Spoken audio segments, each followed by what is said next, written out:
The Roaring Twenties was a period of time where cultural, social, and economic changes took place. It was the rise of jazz and an increase in consumerism and people challenging the norms of how they would act and how things would work. So for the first outcome is Age of Excess, which is where people had a lot of confidence in the system, way more than they should most likely have. And advertisers would use your emotions and how you felt on things to get you to buy things that you wouldn't usually buy.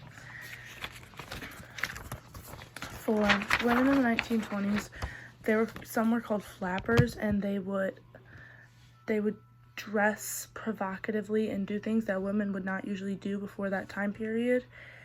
And they just challenged traditional representations of women, and a lot of people did not like that. Then Harlem Renaissance was the center of jazz music. It was basically an enrichment period and showing the joys and like the advantages and disadvantages of being African American. The Jazz Age was a style of music that became very, very popular in the 1920s, and there's bands and artists and concerts, and they were just very popular, and it was by far the most listened to kind of music in the 1920s. For new entertainment was the growth of mass media, where there was movies now, and they didn't usually have audio until 1927, and radios and sporting events and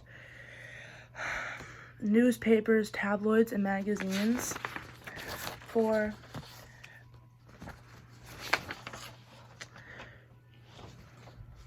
political extremism was science, technology, modern social issues, and new biblical beliefs that all kind of went against each other, and political extremism ended up basically just being a battle between modernists and fundamentalists.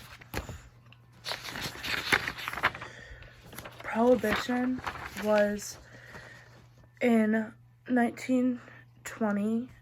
Alcohol was banned. All alcohol, wine, beer, liquor, any kind of alcohol that you could get was banned, and people started opening speakeasies and like secret bars to still drink. Organized crime was the result of how much money was made from the illegal alcohol being distributed and consumed. There was Al Capone, who was a gang member who was on the top of Chicago's organized network, and he eventually went to jail in 1931. Arts and literature was all about the lost generation and writers who exiled themselves from Europe and wrote and painted and drew things that kind of brought the 1920s to life in a way. 1920s politics, the presidents were President Harding, Calvin Coolidge, and Herbert Hoover, and